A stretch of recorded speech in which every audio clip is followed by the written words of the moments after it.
Bom dia a todos, eu sou o Lucas, eu era ateu, eu era inseguro, eu masturbava todos os dias, gosto de pornografia, ia pra festa, mas agora eu sou um discípulo de Jesus Cristo. E eu tenho uma convicção, que os céus um dia será como essa sala aqui. Amém. Por quê? Porque nos céus nós vamos ver pessoas de muitas épocas da história da humanidade. De muitos países da história da humanidade. Como temos países aqui nessa sala hoje, amém? Nós temos os brasileirinhos aqui hoje. Representando o Brasil, amém? Temos portugueses aqui hoje. Temos Portugal. Temos os British aqui hoje. Os latinos da Colômbia e Equador. Os chineses também estão aqui, não? Eu espero que todos estejam animados nas canções. Amém. Nós não queremos envergonhar a Deus com as nossas canções. Olha lá em Gênesis capítulo 28. Se é a primeira vez que você nos visita hoje, nós somos uma igreja da Bíblia. O que isso implica? Nós acreditamos no Antigo e no Novo Testamento. Nós não somos uma igreja do Novo Testamento. Nós amamos o Antigo Testamento também, amém? Amém. Em Gênesis capítulo 28, versículo 16, a Bíblia diz: Vamos, Lucas. Jacó acordou e exclamou: realmente, o Senhor está neste lugar, e eu não sabia. Sem dúvida, irmãos, o Senhor Deus está nesse local aqui hoje.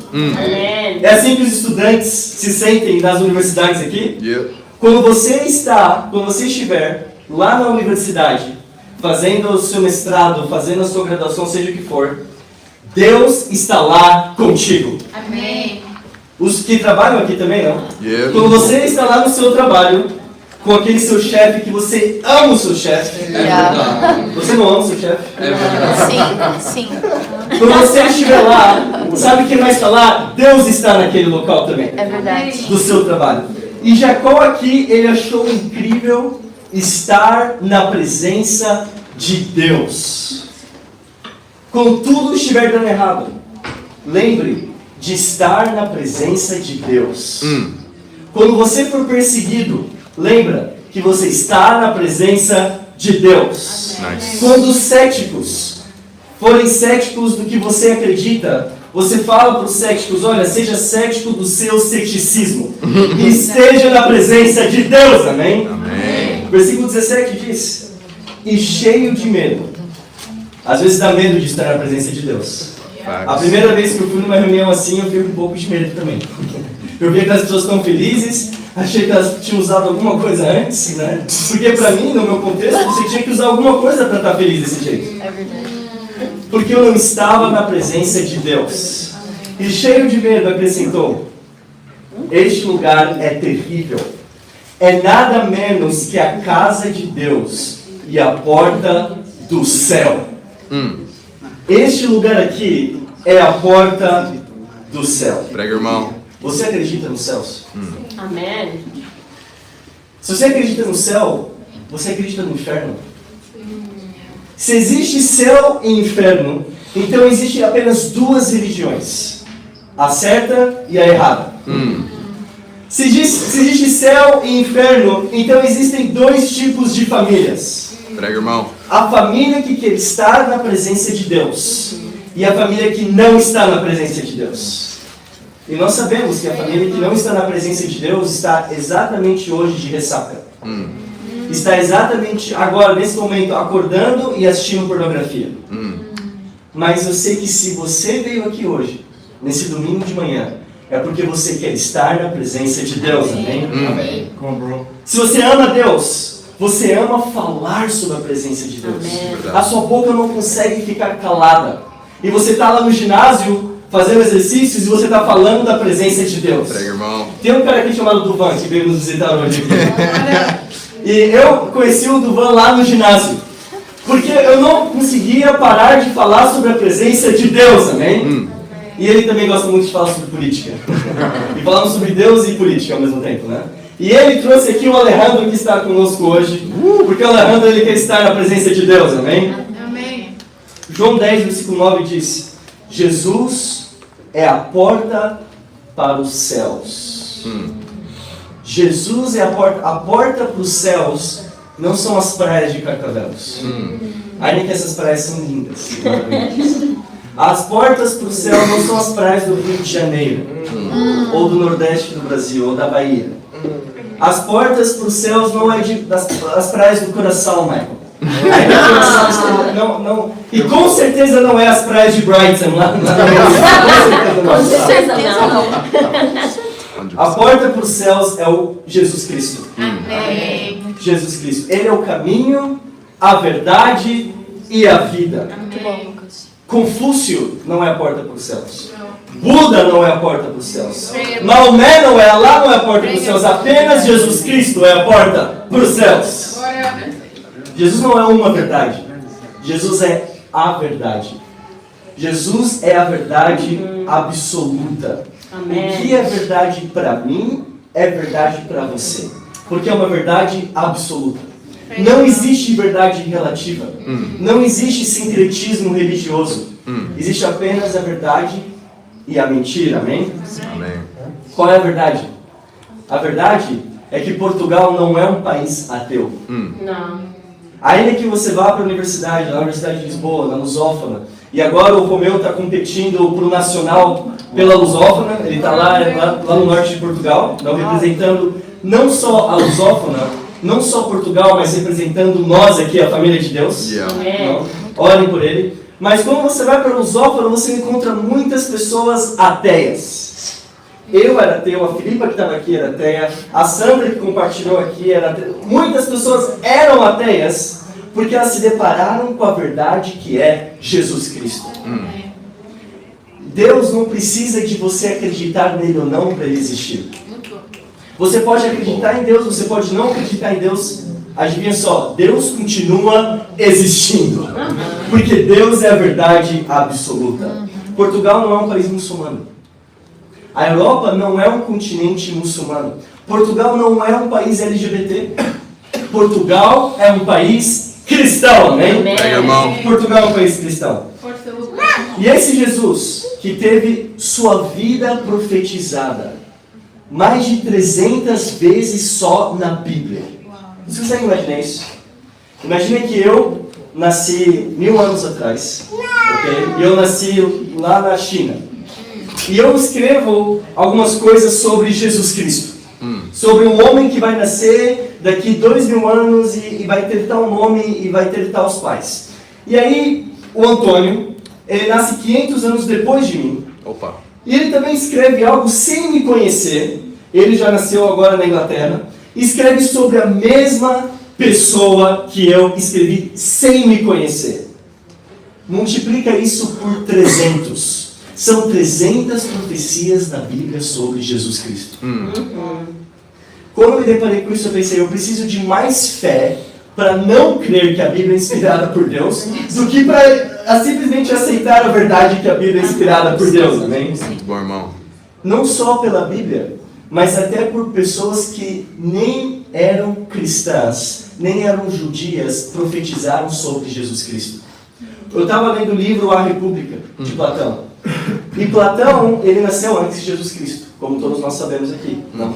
Ele nasceu antes de Jesus, ele nasceu na Grécia Antiga, e ele escreve no seu livro A República, olha, se um dia existir um homem que fosse totalmente perfeito, fosse perfeitamente moral, por conta da nossa sociedade, ele seria crucificado. Uau. Platão, que nem acreditava no judaísmo na época, que nem sabia, ele profetiza sobre Jesus Cristo, irmãos. Salmos 14, versículo 1. Prega, irmão. A Bíblia diz: Muito bom. quem não acredita em Deus é tolo. É tolo. Não tolo intelectualmente. Tolo moralmente. Quem não acredita em Deus é tolo moralmente. Ateísmo é uma religião, hoje em dia, que você precisa de muita fé para acreditar. E os ateus, eles vivem um conto de fadas. E por que eu falo isso? Porque eu era ateu. E eu não conseguia acreditar em Jesus Cristo. Mas foi por conta dos estudos bíblicos, que a Bíblia diz em Romanos, a fé se vem por ouvir o quê? A palavra. A palavra. Estudando a Bíblia, eu pude entender o verdadeiro significado do cristianismo. E eu me tornei um discípulo, amém? Eu estou muito animado para um dia nós estarmos com Deus nos céus. Olha em Gênesis capítulo 2, versículo 15. Prega, irmão. Muito bom, Lucas.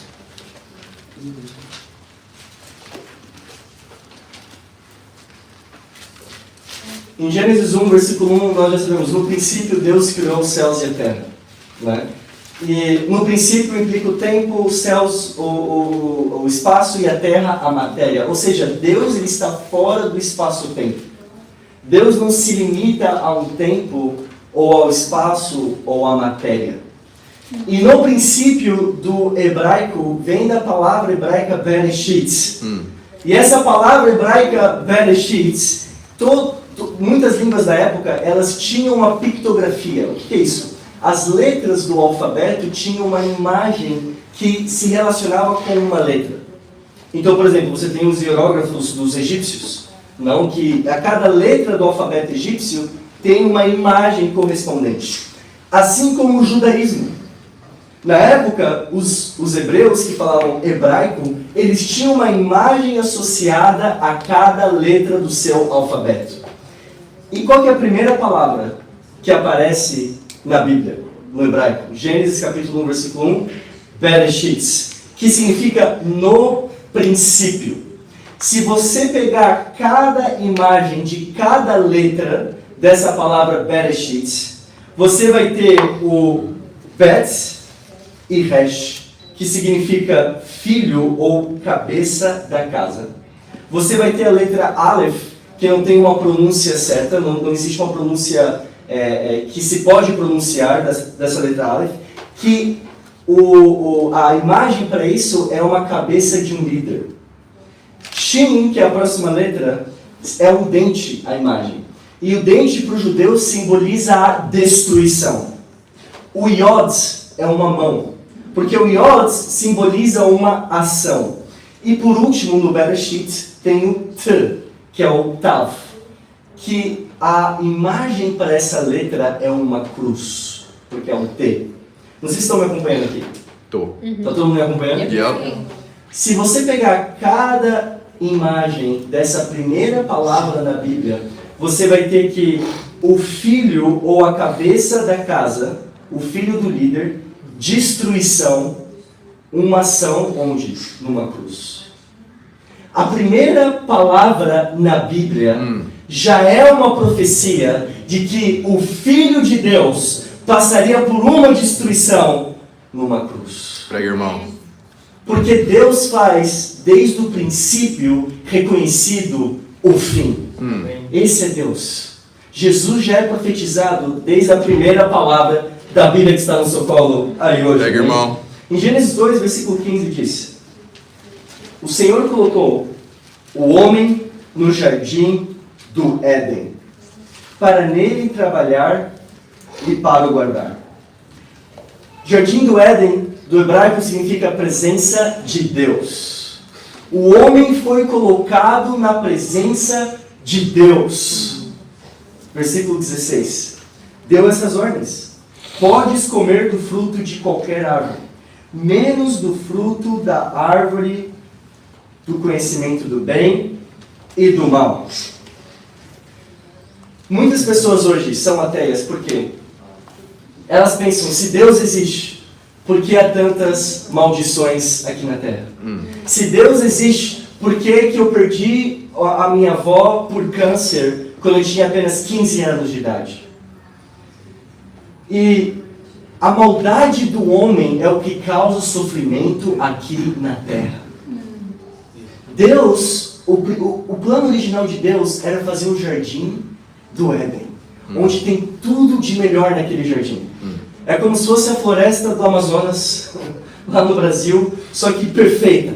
Não havia pecado, não havia nada, era incrível viver ali, mas o homem tomou a decisão de desobedecer a Deus. E foi a partir dessa decisão do homem que ele sai da presença de Deus, que ele sai do jardim do Éden.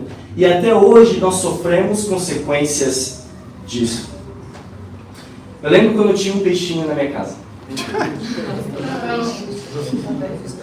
E a minha irmã também tinha um peixinho. E era um aquário, bem desse tamanho assim, e tinha uma divisória. O meu peixe de um lado e o peixe da minha irmã do outro lado. Né? E meu peixe morreu. Claro. A minha irmã era muito melhor cuidando do peixe dela do que eu cuidava do meu peixe.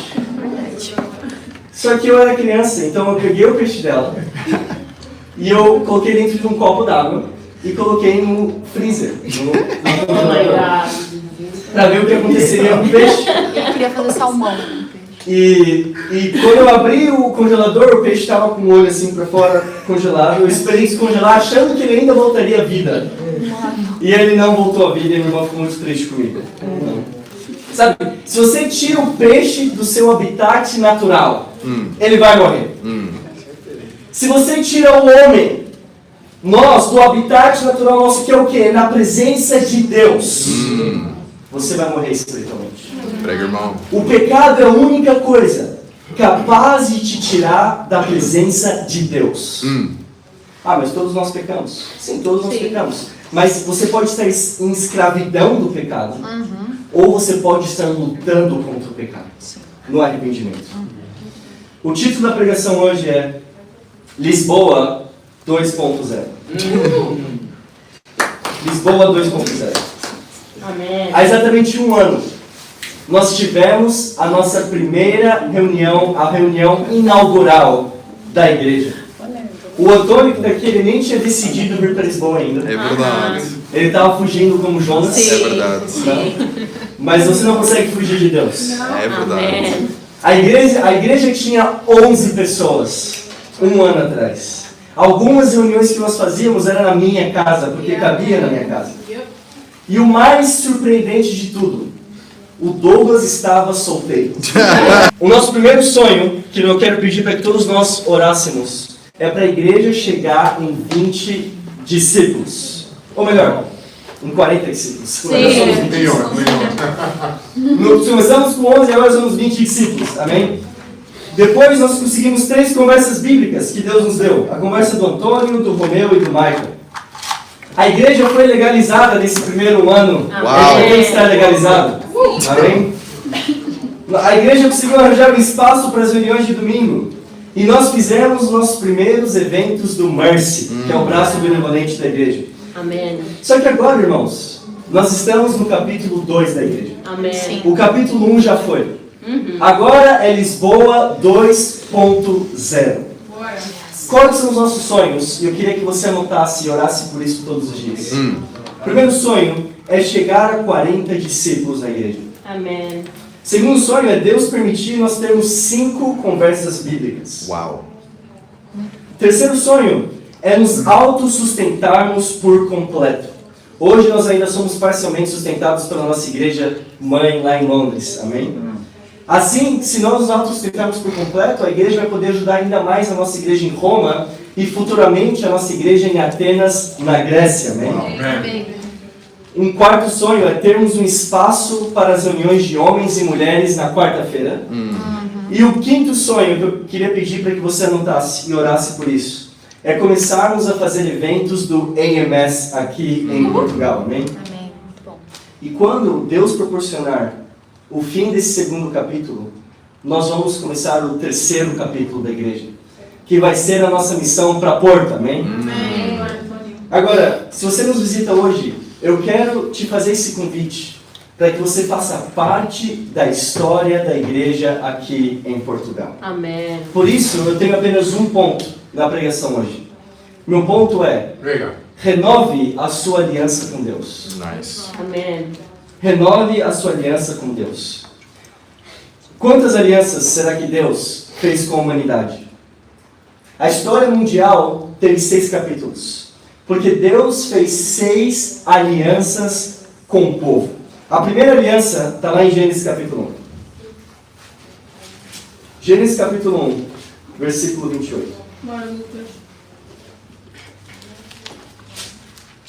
A Bíblia diz: Deus abençoou-os desta maneira: sejam férteis e cresçam, encham a terra e dominem-na, dominem sobre os peixes do mar e as aves do céu e sobre todos os animais que andam sobre a terra.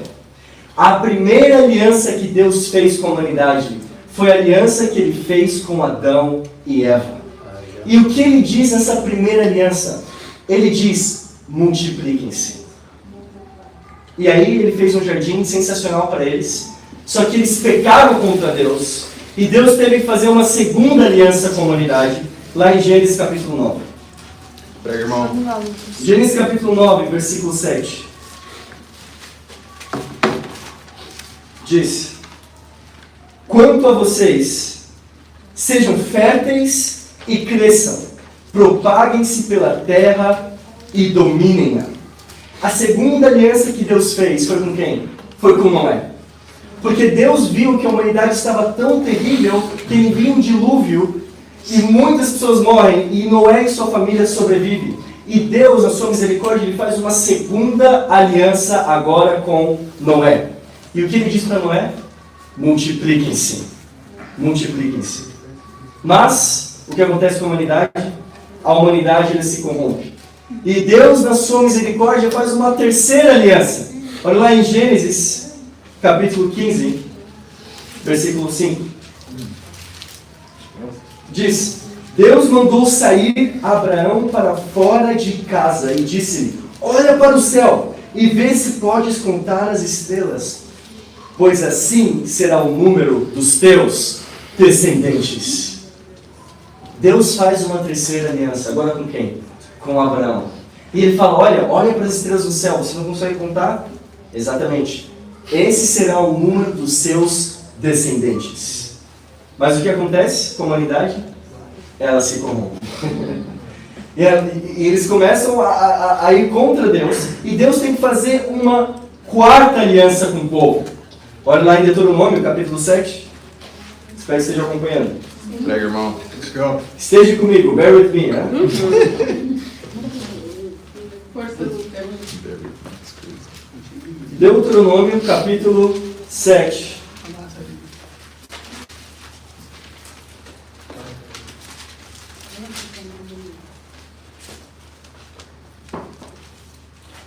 Versículo 12. Diz: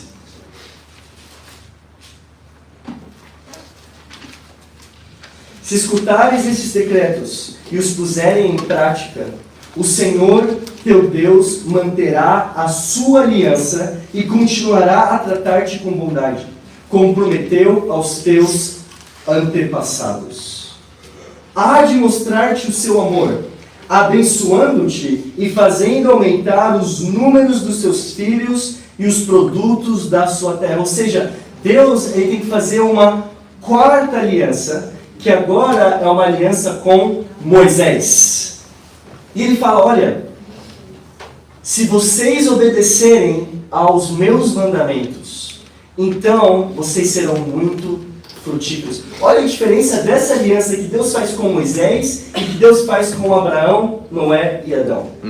Antes Deus falava: ok, multipliquem-se e sejam férteis. Agora não.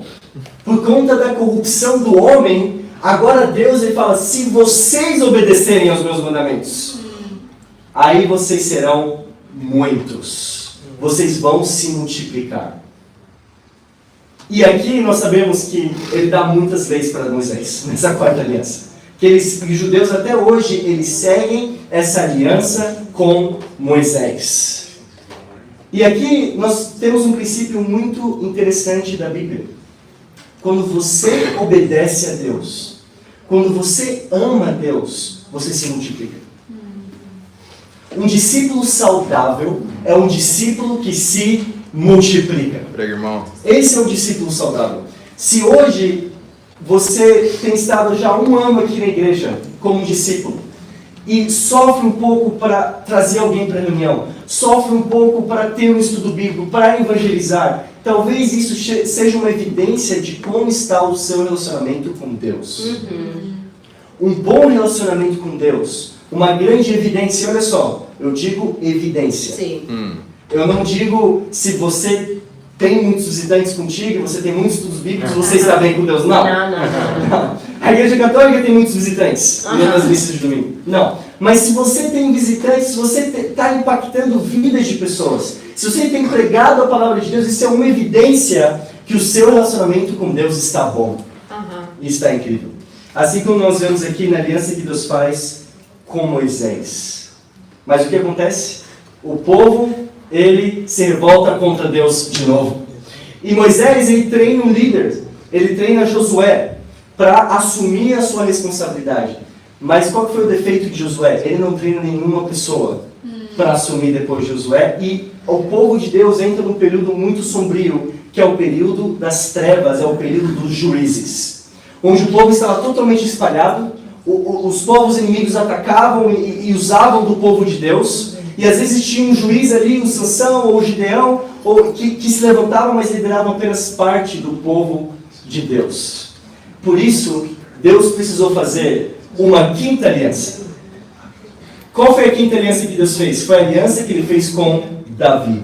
Olha em 2 Samuel, capítulo 7. Prega, irmão.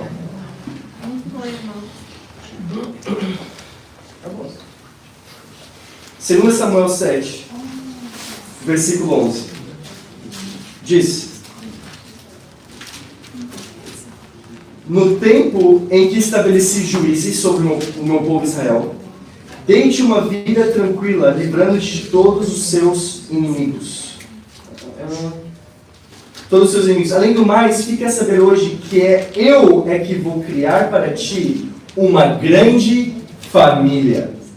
Quando a tua vida chegar ao fim e for juntar-se aos seus antepassados, hei de estabelecer um dos teus filhos como rei e farei com que o seu reinado seja seguro. Então Deus estabelece uma nova aliança aqui. Uma aliança com Davi. Ele fala, olha, eu farei os seus descendentes grandes, e nós sabemos disso porque Jesus vem da linhagem de Davi. Muito bom. E Deus faz uma nova aliança. E que ele diz que os seus descendentes serão grandes. Mas o que acontece com o povo de Deus? Acho que a esse momento você já sabe o que acontece. O povo de Deus se rebela contra Deus. E aí você pensa, nossa, por que há tanta maldade no mundo hoje? Exatamente por isso. Nós nos rebelamos contra Deus. O pecado da humanidade, a solução para a humanidade não é política. Não. A solução para a humanidade não é o socialismo, não é o capitalismo, não é o liberalismo, não é o marxismo, é o cristianismo. Essa é a solução para a nossa sociedade hoje. O problema do homem não é um problema político, não é um problema financeiro, não é um problema político, não é um problema de país. Não, o problema do homem é do coração. É a ganância, é a arrogância, é o orgulho, é a impureza sexual. E vocês têm acompanhado os casos do Jeffrey Epstein, que tem aparecido agora. Né? Eu cheguei a pesquisar no Departamento da Justiça americana, e é bizarro você ver o que eles estavam fazendo ali. Ele tinha uma conta no banco chamada Baal, que é um deus. Uma conta no banco dele chamada Baal. E um dos cruzeiros que ele tinha, eles sacrificavam meninos. E aí você vai me falar que o problema da humanidade é político? Não. O problema é o coração perverso do homem. E só Jesus é capaz de salvar. Apenas Jesus. Por isso que o povo de Deus foi dominado pelos babilônios, os persas, os gregos, os romanos. E aí Deus faz uma sexta aliança com o povo de Deus. Por meio de quem? Por meio de Jesus Cristo. Amém? Amém. Jeremias 31, versículo 31. Farei uma nova aliança. Deus já tinha anunciado. Não vai ser mais uma tentativa agora. Vai ser algo novo. Não vai ser escrito em tábuas. Vai ser escrito no seu coração. Jesus, na última ceia, ele fala: este cálice é a nova aliança do meu sangue. Agora, presta atenção nisso. Com Adão, Deus fala: multipliquem-se. Com Noé, multipliquem-se. Com Abraão, sua descendência será incontável. Com Moisés, eu os multiplicarei se me amarem. Com Davi, a sua linhagem durará para sempre. Mas e com Jesus? Com Jesus não seria uma multiplicação biológica.